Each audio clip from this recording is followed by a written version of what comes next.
ayayere uyo uko kuno abo bano mamuona kere nai. Right, 27 May 2021, and I can't believe the year is moving so fast.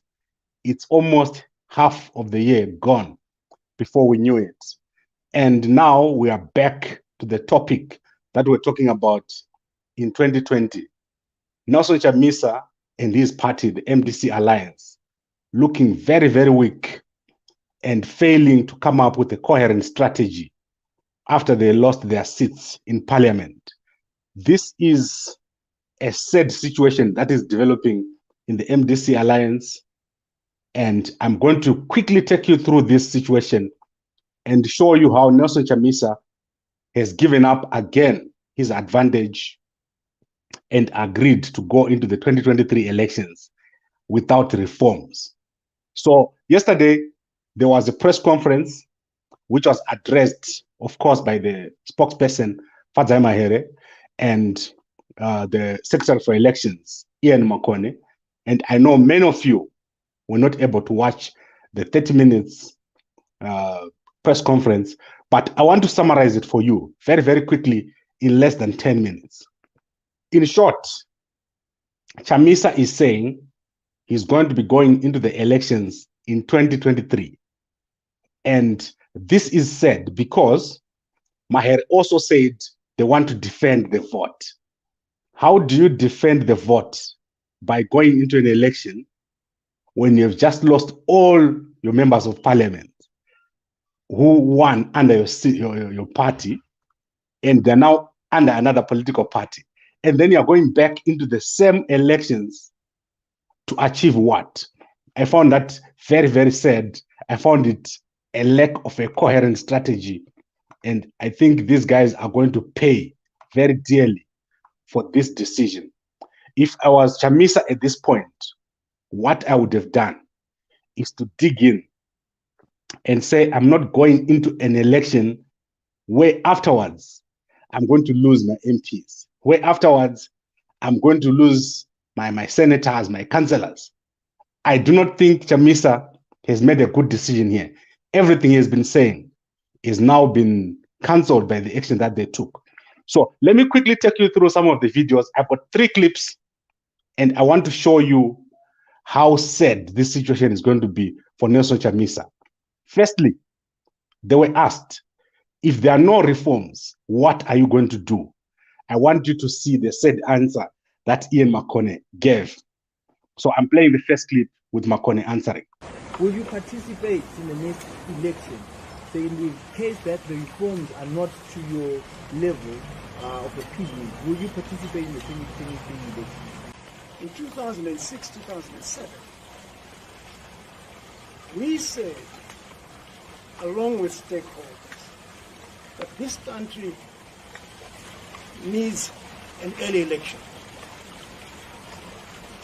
We had an election in 2008 instead of 2010. It just didn't come out of the benevolence of any one part of government. We then at the same time said that we will chart a process towards a people-driven constitution. And didn't believe us, but it did happen. So what I'm saying to you is that let us not be bogged down with if they don't do this thing, I won't do that. No, I would like, in the first instance, to have put forward our message to the 4th state on the need and the necessity for electoral reforms. And then I would like to urge all other stakeholders to be of the same mind. Let us not be bogged down in negativity. This country has had enough of it. Let us remain positive. Thank you. Next. Right. So I don't even know why Fadzai Mahere is nodding to what Ian Makone is saying. Ian Makone is saying let's not be bogged down with negativity. Let us be positive. This country has already had too much negativity. I do not get it. You just lost all your MPs. You just lost all your senators. You just lost all your councillors. And you are saying, let's not be bogged down with negativity. I do not understand how these guys think. And the question was, what if there are no reforms? Are you going to contest in the 2023 election? And you say, let's not be bogged down with negativity. You are going to contest in an election that you cannot win, that you will not win, and which if you win, you will lose again. I do not get it. I think this is the worst answer, and I agree with you, Joshua Mdenda. Ian Makone is out of his depth. Fadzai Mahere mustn't have been nodding to whatever he was saying there. I do not get the MDC Alliance. They have been totally at a loss when it comes to strategy, especially to do with elections. I am one of the people that was saying, if the by-elections come, do not contest, don't go there, because you are going into an election that you cannot win, and you are trying to make a point. The point that you're trying to make is that the elections are not okay, they're not being run in the proper way. And there you go again and contest the same election. This is sad, and it makes me laugh, in fact. So let's go to the next clip. And this clip, I want to play this clip about what is wrong with the elections. So the MDC, they also don't know right now what is really wrong with the elections. And you will see it clearly here when I play this clip, which is next. So what is wrong with the elections? When we say we want election reform, what do we want? Do we want to change the constitution, or do we want to change what is happening on the ground? So here the answer here when she was addressing that. We take note of the fact that these reforms, some of them they require the reform of the electoral law itself, but also most of these reforms are operational. Our constitution is very clear, but in terms of operations, we realize that there is no political will, to actually implement those reforms in the constitution and align the electoral law to the constitution. So that is basically our main worry. Right. So let me summarize what she's saying. She's saying the constitution of Zimbabwe, as far as the elections are concerned, the constitution is fine. The problem is what is actually happening during the elections. This is the same argument that Trump is making or was making in the United States, that the election was rigged because someone went house by house giving envelopes. That should not be allowed. In an election, do you expect the other guys to just stand there and let you win? It's a contest. And the MDC Alliance doesn't seem to understand this. There's going to be people who play dirty in an election. And if that happens, you must have a countermeasure. You must have a strategy. You can't have no election agents and then complain about it. You can't say, oh, there's no diaspora vote. Make a plan. Make it work. And so, in fact, let me go to the demands, right? The demands that they're making here. The MDC Alliance, what they want. So they want the independence of ZEC. They're saying no one should be able to tell ZEC what to do. You know that will never happen. ZEC is always going to be told what to do. It's a quasi-government body. It's not a body that just sits there and has got no link to the government. It's funded by the government. So there's going to be a bit of, or a lot of government interference.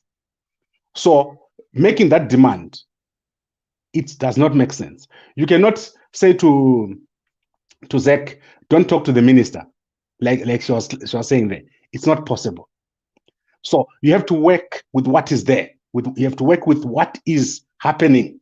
And the MDC has been winning elections. It's not like they've been losing everywhere. They have been winning in towns. So where they are losing in areas where they do not have a majority or in areas where they do not have an election agent or where ZANU-PF is very, very strong. Because don't underestimate ZANU-PF. ZANU-PF also has a lot of support. In fact, ZANU-PF now has more support than the MDC Alliance. Then let's go to the issue of the delimitation. All right. They are saying ZEC should tell us who is doing the delimitation, what is their qualification, what methodology are they using. That will never happen. You know for a fact that whoever is doing that delimitation is going to want to say, I'm doing it at my own terms, and I don't want you to dictate what I'm doing. I don't want a meeting every day with the MDC Alliance to say, how do I do a delimitation? And so this will never happen. You go to the diaspora vote. Zimbabwe has got a person in every country. And there is no way there's going to be a diaspora vote the way we want it. Maybe if people were to be carried to Zimbabwe from South Africa, got 4 million people here, organize 2 flights with, 500 people each, and make them vote in Harare. Maybe that is going to help. But there is no way that Zimbabwe government in 2021 is going to legislate a diaspora vote. So basically, we have a serious problem because the demands that the MDC Alliance is making, if you are realistic, they will never happen. So either you can go back and say, I'll never contest in an election like this, but you can't say, I'm going to go into that election. And then come the election day, you're going to be complaining about the ballot paper. You're going to be complaining about the voters, the registration. So this is a big problem. You have to think, am I in or am I out? And at the moment, the MDC Alliance is not sure. They are just playing to the gallery. And we are very late in the game. We are past halftime, and they need to make a decision. Chamisa needs to come out in front and stop being led, because at the moment he's being led by people. So he's being led by people like Opo Chingono. Opo Chingono has got a thing called Dream Zimbabwe. So if you look here, that is the kind of pictures that these guys are putting up online. And people like what do you call it? I don't even know how to describe these guys. Most of the guys don't have any support. So there are guys who are just going on Twitter and confusing the situation. The truth is, all these things that they're complaining about are political. They are not operational. So she said they're operational. I do not take them as operational. I take them as political. So what you need is a dialogue. Just like Ian Makone said. In 2006, they talked, and the election was held early in 2008.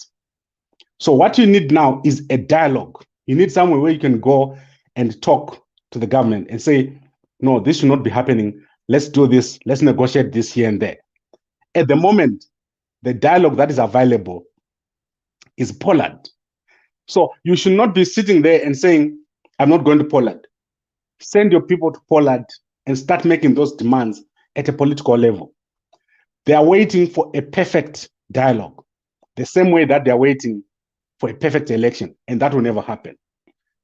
So if I was Chamisa, so as I conclude, if I was Chamisa, this is the moment when I need to make a decision. Am I going to go into an election like this or not?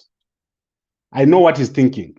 If I don't go into an election like this, Monzora is going to come in and win. And that is what is going to happen.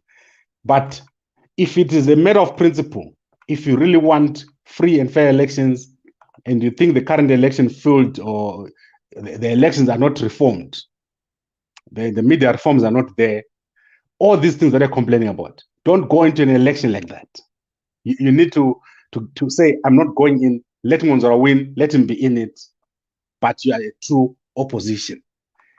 So that would be me. And at this particular point, I don't even see the point of keeping on complaining and then saying to people, register to vote. So, in fact, you may think I'm lying. Let me play you Fadzai Mahere saying to people, register to vote. Every Zimbabwean who is at least 18 years old must register to vote. We must all join hands in demanding urgent reform of the electoral system. And we must also join hands in defending that vote. Right. Register to vote and defend that vote. I do not think those are contradictions. How do you defend your vote when you've been going to court and losing? And then you lost all your MPs, and then you're going back to contest again. This is so sad. I'm telling you, I've never seen anything like this in any political party in Zimbabwe. For the past over 20 years, the MDC Alliance, MDCT of Morgan Tsvangirai, they've been a circus. And this is just taking it to a new level. I cannot believe they're talking about electoral reform at this point, and then saying to people, go and register to vote. Register to vote for what? If you're saying there's no reforms, and the last elections, you are still not accepting them, why are you registering to vote? Boycott. Show people how serious you are. Boycott these elections and say we will not have a part of an election that is not reformed. Then we'll see how serious you are. Now, let me quickly look at the comments before I close. Felix Garata, you are a supporter of ZANU-PF Gambakwe, not Zimbabweans. I don't even want to answer you, man, because if you support this, I don't know what you're thinking. If you support what Chamisa Mahere and Ian Makone were doing there, I don't know what you're thinking.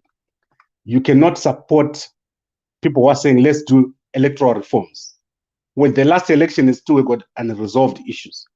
When the MPs, as we speak, they are all dismissed from parliament. They're all removed. The councillors, the senators, they're not there. And then they're going back into the same election. Sorry, man, if that is what you're supporting, I feel sorry for you. Leroy, MDC Alliance is not a political party. This is a fact. Okay, they do not have a political home as we speak. It's going to be very difficult for them to do anything. Njovu GS, Gabagwe is a ZANU-PF project. It only goes after Chamisa. Right now, ZANU-PF is illegally overturning the Malaba judgment, but you're reporting nothing about it. You're mistaken, bro. I was the first person to report about Malaba. You can go back when I was talking to Senator Kalipani Pugeni. We talked about this in depth. We also talked about the challenge by the Law Society of Zimbabwe. So I'm not here to support anything like what the MDC Alliance is doing now. And the MDC Alliance guys don't support this kind of a thing, where people keep coming and flip-flopping and making wrong decisions and walking around without a strategy. Honestly, how do you go back into an election where you've just lost all your MPs? I don't get it. And then let's go to Real Deal the Man, a refugee in SA. Okay, I'm not a refugee in SA. Let's go to Lord Balish. We need a diaspora vote for 2023. That will never happen. And let me tell you what. Zimbabwe has got a person in every country. Logistically, it's not possible to do that diaspora vote. And this was tested in court and it was lost. So let's not keep on going around in circles. And I think if you Google this, you'll see what I mean. The diaspora vote for Zimbabwe did not win in court. The lawyers lost. They need to go back to court if they think that will happen. But my point is, what are you voting for? You're challenging the presidential election. You lost all your MPs and you don't like the judges. So what is it that you want to do when they vote you into power? Do you want to be an MP? Do you want to be a councillor? Do you want to be a senator? Is that the objective of the alliance? Think about it very, very deeply and you'll see the answer. It's clear. There's not even a question about it. If I was the alliance and I'm a serious person, if I was Chamisa and a serious person, I would say, we're not doing this election. Don't follow what these other guys are telling you. The guys are telling you, register to vote, register to vote. Think deeply. What is your objective? What are you trying to do when we vote for you? Do you want to be a president or do you want to be an MP? What is an MP going to do in Zimbabwe? You've had MPs, you've even had more MPs than ZANU-PF in the past. So if you're serious, boycott the elections. And that is a real strategy. Right. Let's go a bit deeper. Mafu, Gambakwe, you're ZANU. Look, not everyone is ZANU-PF or MDC, but at the moment, ZANU-PF is looking more attractive than MDC. A really serious person can see this. Imagine you lose your MPs. The court tells you are not this name, MDC Alliance. You go and you insist I'm MDC Alliance, and then you want to go and contest the same election in which your MPs won and they're now out. I don't get the logic. So poor strategy all around within the MDC Alliance.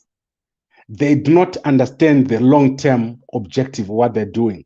They're just doing things just to be seen and to speak English. Like when Maher comes out, she wants to speak English. And then people will say, yes, she has spoken. But what really are they doing? What is it that the MDC Alliance hopes to achieve by saying people must register when they have failed right now to overturn everything that has happened over the past year? So if we vote for MDC Alliance, what happens if the court rules again that, okay, you use the name MDC Alliance, these MPs don't belong to you, they belong to Ngonzora? What then? They're not learning from history. Then let's go to Teachman. That's the last comment I'm going to read.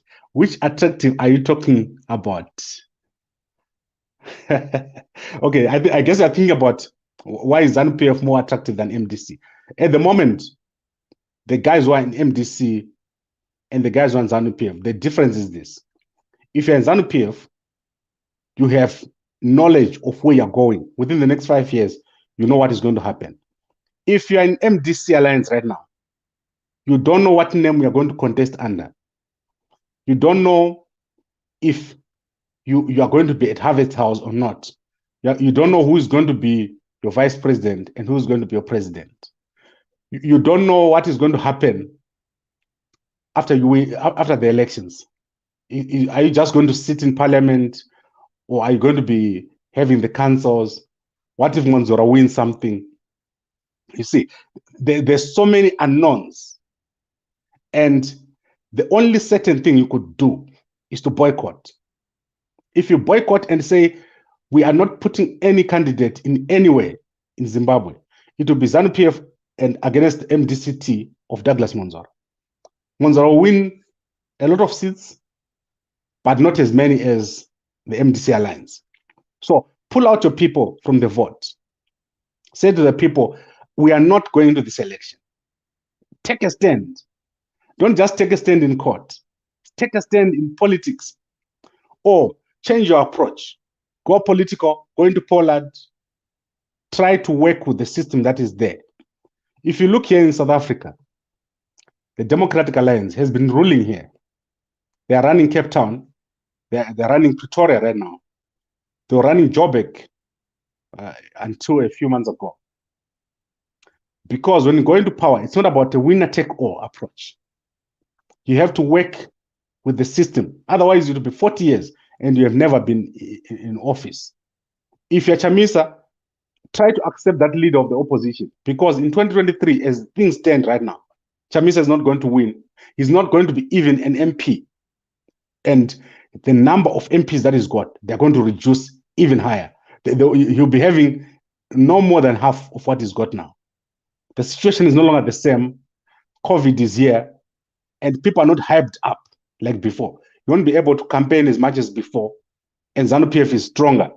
Look at Idi Mnangagwa, his projects that he's doing. He's starting to show what he can do to the people. Don't take this as a joke. It's a very, very serious thing. Right, let's go to Lord Balish. Shepherd Yuda says you're a joke. He is very right. I don't know Shepherd Yuda, and I don't know what Shepherd Yuda does. Yeah, he's probably doing something in the UK. But honestly, the kind of people that you listen to, like, what really do MDC Alliance people listen to when Shepherd Yuda is speaking? I don't understand it. And right now, I don't want to go into it. It's actually making me want to laugh. So let's go to David Muchemwa. try to work with the system that is there. I think that's the point there, fighting from within. Okay, not fighting, working. Honestly, guys, imagine if MDC was in government and people refuse to let them rule. Like, you will never rule until we get into office. This is what the MDC is doing. If we are not in office, you're not going to run that thing. Honestly, think about it very, very deeply. We need to get to a certain point here where we are saying, what is a government? What parts make up a government? Because the way it is right now, the MDC is only saying, when we get into office, that is when things are going to work. When we have 100% of the government, that is when things are going to work. It will not work, especially with the caliber of people you have around you. Look at Chamisa.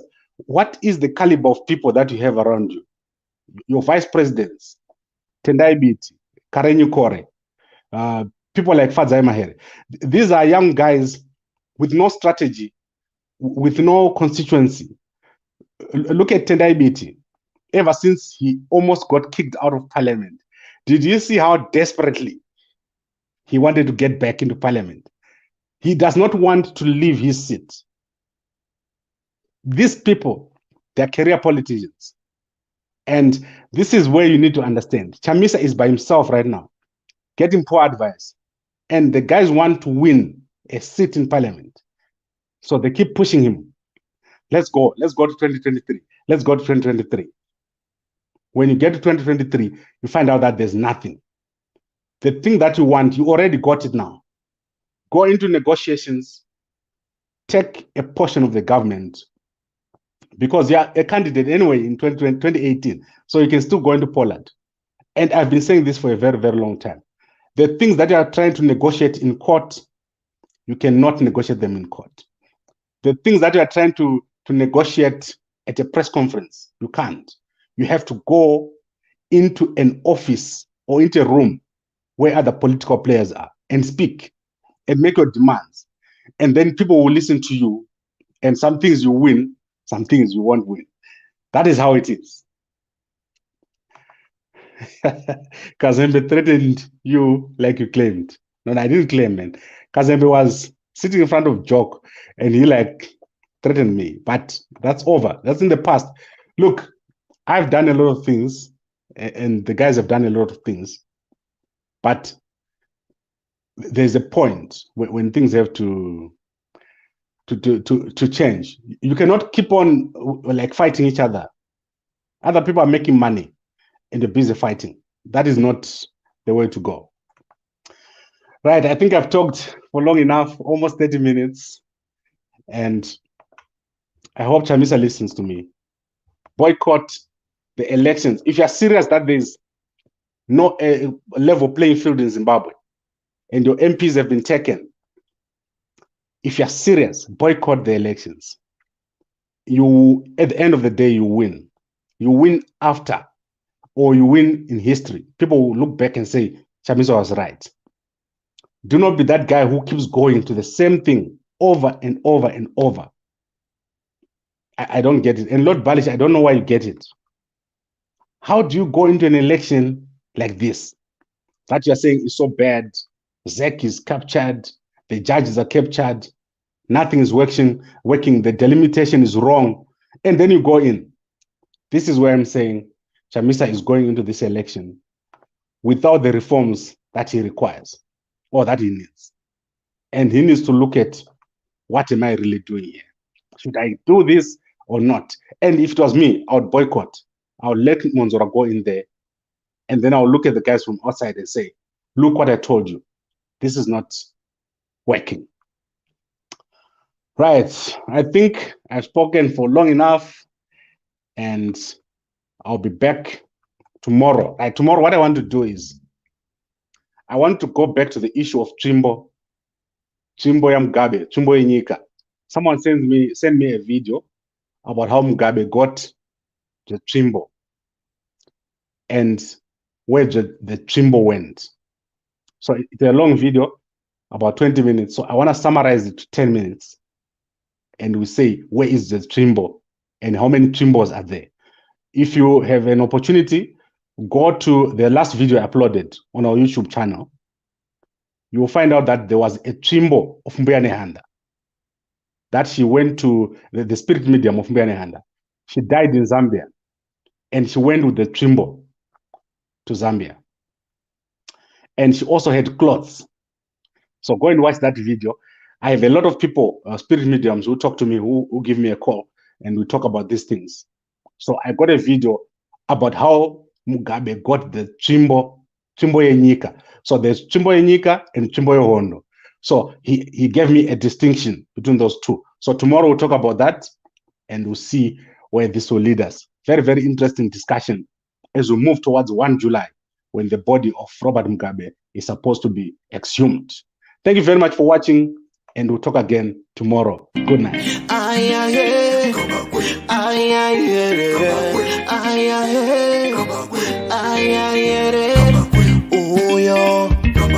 Uko kuno abo